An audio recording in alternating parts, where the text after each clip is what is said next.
চাকরি থেকে গরু বালি কয়লা স্বাস্থ্য শিক্ষা নারী ওষুধ এসএসসি টেট গ্রুপ সি পরে বা জগন্নাথের কাজ না, উনি তো ভারতবর্ষের প্রধানমন্ত্রী হবেন বলে স্বপ্ন দেখছে কিছু লোক, তাই উনি বাংলার মধ্যে চুরিটাকেই শুধু আটকে রাখেননি, এবার চুরিটা বাংলার বাইরে উড়িষ্যাতেও চলে গেছে, আর কিছু না পেয়ে জগন্নাথের কাঠ চুরি করেছেন। মানে উনি এটা প্রমাণ করে দিয়েছেন, ভাই আমি চোর, যেখানে যাব চুরি করব। একে যারা স্বপ্ন দেখছেন ভারতবর্ষের প্রধানমন্ত্রী করবেন, তাহলে ভারতবর্ষের কি হাল হবে আমরা বুঝতে পারছি না।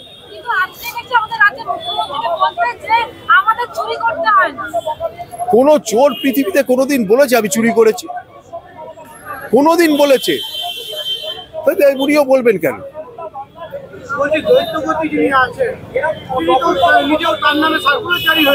সে তো ওরা উড়িষ্যার মন্দিরের মানুষজন বুঝবেন, আমি ওনার সম্বন্ধে বলছি না। তবে একটা জিনিস তো আমরা বলি, চোরের সাক্ষী তো কাটকাটাই হয়। বিষয়টা বাংলার সম্মান, বাংলার লজ্জা, বাংলার মানুষের মাথা হেট হয়ে যাচ্ছে। বাংলার মানুষ, বাংলার আমরা গর্বের সঙ্গে আমরা বলতাম আমরা বাঙালি, আজকে আমাদের লজ্জা লাগছে, কারণ উড়িষ্যার লোক আঙুল তুলে বলছে আমরা চোর। এটাই খারাপ লাগছে।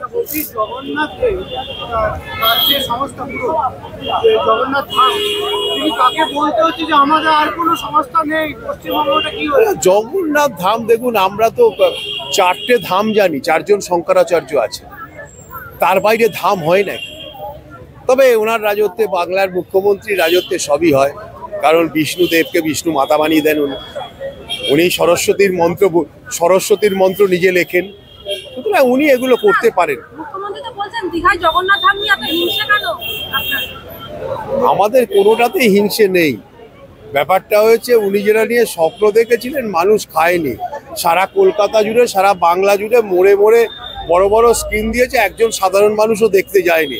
কারণ জগন্নাথ দেবের পুজো করতে আমরা পুরীতেই যাব, মমতা ব্যানার্জির ওই হিজাব পরা মহিলার জগন্নাথ মন্দিরে গিয়ে আমরা পুজো দিতে যাবো।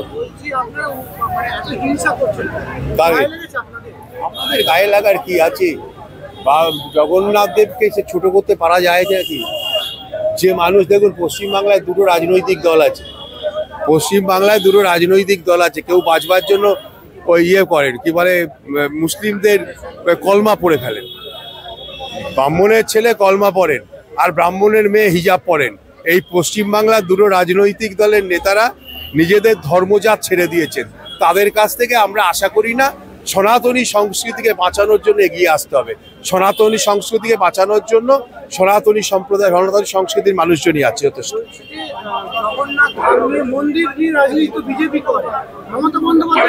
উনি তো জোর গলায় বলতে পারছেন না মন্দির করেছি, ওনার তো সাহস নেই বলার মন্দির করেছি। উনি তো বলছেন কালচারাল সেন্টার করেছি।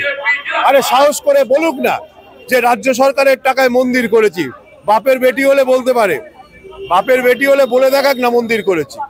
ওখানে তো বলছে কালচারাল সেন্টার করেছি। সরকারি টাকায় মন্দির করা যায় নাকি? এ ব্যাপারে আপনি আপনার প্রশ্ন করতে পারেন, আপনার অধিকার আছে, আপনি অধিকারে প্রশ্ন করেছেন, আমার অধিকার আছে উত্তর না দিতে পারেন, উত্তর দিলাম না।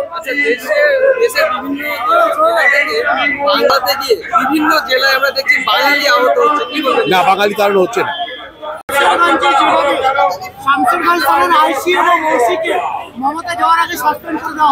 দেখাতে হবে না, একটা দেখাতে হবে তো। আমরা বিশাল কাজ করেছি।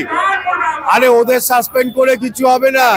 বাংলার মুখ্যমন্ত্রীটাকে সাসপেন্ড করা দরকার, পুলিশ মন্ত্রীটাকে সাসপেন্ড করা দরকার, পুলিশ মন্ত্রীটাকে সাসপেন্ড করা দরকার। তুমি এসপি কে সরাচ্ছ, নিজে কেন সরছো না ভাই?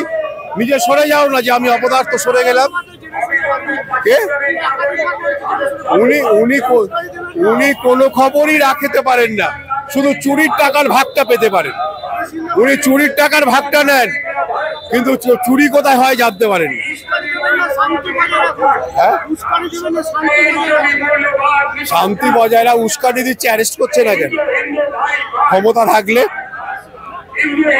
থাকলে অ্যারেস্ট করে দেখাক না কে উস্কানি দিচ্ছে বাংলার মানুষ বলে। উনি কখন কি বলেন উনি নিজেও জানেন না, তাই ওনার কোনো কথার উত্তর দিয়ে লাভ নেই, কারণ উনি কখন কি বলেন, কোথায় কি বলেন উনি নিজেও জানেন না। এমন ব্রাহ্মণ সন্তান যে জগন্নাথের টিকাটাও বেশিক্ষণ রাখতে পারলো না, মুছে ফেলতে হলো।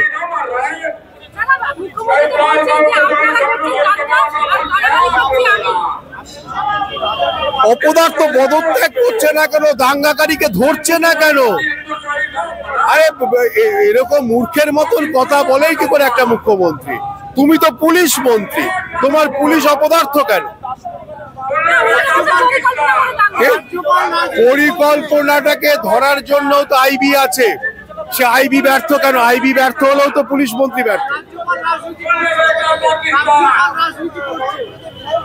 এটা ওনাদের মনে হচ্ছে, আর বাংলার সাধারণ মানুষ বলছে ঠিক করেছে। স্বামীটাকে ফিরিয়ে দে, ছেলেটাকে ফিরিয়ে দে। শকুনের মতো গেছে, শকুনের মতন গেছেন ওখানে। হ্যাঁ, আজকে ওদের বাড়িটা ছাড়িয়ে দেওয়া হলো কেন? ওদের বাড়ি আজকে কতদিন, 20-22 দিন হয়ে গেছে, শ্রাদ্ধ শান্তি হয়ে গেছে, ন্যাড়া মাথায় চুলো গজাতে শুরু করেছে, বাৎসরিকও তো যেতে পারত। ওদের বাড়িতে আজকে গেছে কেন? উত্তর আছে? ভালো করে পুরো দেখাবে। তাহলে মণিপুরে যাবার কথা যেন কখনো না বলে, মণিপুরে যাবার কথা যেন কখনো না বলে, কাশ্মীর নিয়ে যেন একটাও কথা না বলে। আপনারা কয়েকজন নেতা খুব ধর্মীয় নেতা হয়েছে। হ্যাঁ, ঠিক বলেছেন। এটা একটা সারা জীবনে গত 14 বছরে এটা 2 নম্বর সত্যি কথা। প্রথম সত্যি কথা, শ্যামবাজার থেকে রাজাবাজার অব্দি মিছিল, আমরা সবাই চোর। আর দ্বিতীয় সত্যি কথা, পরিকল্পনা করে দাঙ্গা বাঁধানো হয়েছিল। এই পরিকল্পনাটা মুখ্যমন্ত্রী নিজে একদম নবান্নে বসে ওখানকার পুলিশের এসপিদের নিয়েই করেছিলেন। আপনারা কয়েকজন ধর্মীয় নেতা হয়েছেন, তার জন্যই এই সমস্যা। হ্যাঁ, বিধর্মী হওয়ার থেকে, অধার্মিক হওয়ার থেকে ধার্মিক হওয়াটা ভালো। বজ্জাত হওয়ার থেকে তাদের জাত থাকা ভালো। দৈতাপতিকে ফাঁসানো হয়েছে, আমার বাড়িতে তো 3-4টে নিম গাছ ছিল, আমি কেন চুরি করতে? সে তো আমার মাঠেও নিম গাছ আছে, ধাপার মাঠেও নিম গাছ আছে, সব নিম গাছ এক, সব মহিলাকে এক, সবার যার নাম মমতা তার মধ্যেই মমত্ব থাকবে এমন নয়। আরে ভাই, জগন্নাথের নিম কাঠ, ভেসে আসা নিম কাঠ, আর ওই ওনার গাছের ভাগাড়ের নিম গাছ কি দুটোই এক হতে পারে? আপনি উত্তর দিন না।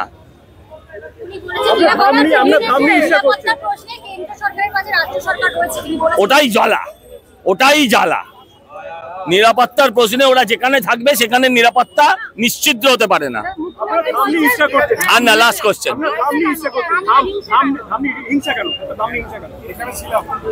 আটভাট কথা বলে লাভ নেই। ধামে কোনো হিংসা নেই। হিন্দুদের 4টে ধাম হয়, সেই 4টে ধামকে আপনি 14টা করতে পারেন না। 1, 2, হিন্দুদের কয়েকটি নির্দিষ্ট গোত্র আছে, তার বাইরে উনি গোত্র বানাতে পারেন না। আপনি ঈদের এতে গিয়ে, নামাজে গিয়ে আপনি বাংলায় নামাজ পাঠ করতে পারেন না। দুর্গাপুজোর পুষ্পাঞ্জলি দিতে গেলে আপনি বাংলায় মা কালীর উদ্দেশ্যে আপনি মন্ত্র পড়তে পারেন না। আপনি যদি ধর্ম মানতে হয় তাহলে পুরোপুরি মানতে হবে। আর নাটক বলতে পারবো না, কারণ একজন নাট্যকার আমাকে ধমকেছে আমাকে যে আমাদেরকে এত নিচে নামাবেন না, তাই আর নাটক বলতে পারলাম না। ও নাটক ওর, আমরা কি করে বলবো? যাও না, গিয়ে দিদিকে ধরো না, যখন আসে তখন একটাও কথা বলো না তো।